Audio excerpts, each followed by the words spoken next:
নমস্কার। আজ সকাল সকাল উঠে একটু নতুন বাড়ির দিকে যাতায়াত। উম, প্রথমেই সকাল সকাল ঘুম ভেঙে যাওয়ার কারণে একবার দেখতেই চলে গেলাম যে নতুন বাড়িটা কেমন হয়েছে, কতদূর কি এগুলো না এগুলো। তা এসে এই যে এটা দেখছো, এটা বাথরুম আর সামনে একটা দরজা, আর এইটা বারান্দার আকারে করা আছে। সামনেটা কিছুটা বাঁ দিকের সাইডটা কিছুটা গ্রিল বসানো হবে এবং একটা দরজা।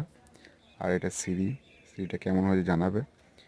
আর দুটো একটু সিঁড়িটা কম ধাপে করা হয়েছে, তিন তিন লেভেলের সিঁড়িটা হবে, তিন প্যাটার্নে, যাতে দেখতে আরও সুন্দর লাগে দেখতে। আর সকালে উঠেই যে প্রকৃতির হাওয়াটা কিংবা প্রকৃতির আবহাওয়াটা একটা অপূর্ব লাগে, যাতে সকালে মনে একটা ফ্রেশ মেজাজ একটা চলে আসে মনের মধ্যে, সারাদিনকার ব্যস্ততার মধ্যে যাতে কাজে কোনো বিঘ্নতা না ঘটে। তো এইটা হচ্ছে আপার লেভেলের সিঁড়িটা দেখে মনে হচ্ছে একটু বড় বড়, কিন্তু ছোটোই ছোটোই ধাপ করা হয়েছে, যাতে চলাফেরায় যাতে কোনো অসুবিধা না হয়।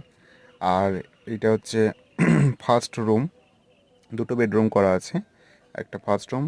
আর এইটা হচ্ছে ওপর থেকে বারান্দাটা। তো কেমন হয়েছে জানি অবশ্যই। আর এরপর সেকেন্ড ঘরের যে জায়গাটা, সেটা একবার দেখে আসি। এই ঘরটা একটু বড় করা, এই বাঁ দিকের ঘরটার থেকে একটু আপনার 5 ইঞ্চির থেকে একটু বেশি আছে হয়তো, 13x11 করে ঘর আছে। আর এটা হচ্ছে বারান্দা, এই বাথরুম। ওপর থেকে ভিউটা কেমন লাগছে আর বারান্দাটা ভিউটা কেমন লাগছে সেটা অবশ্যই জানিও। ঘরটার প্যাটার্ন করা আছে দক্ষিণ দিকে,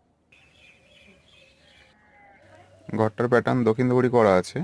আর এটা হচ্ছে খামার বাড়ির সামনের জায়গা, যাতে টোটাল জায়গার পরিমাণ হচ্ছে 5.5 কাঠার ওপর।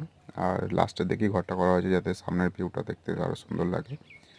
এবার কিছুটা অর্ধেকটা হয়েছে, আর ছাদের পিলারের যেটা আর বাড়তি অংশটা লাগবে সেটাও পিলার দিয়ে ভর্তি করা আছে। তো কেমন হয়েছে অবশ্যই জানিও। আর কি কি পরিবর্তন আনা দরকার ডিজাইনে, তো সেটাও অবশ্যই জানিও। ধন্যবাদ।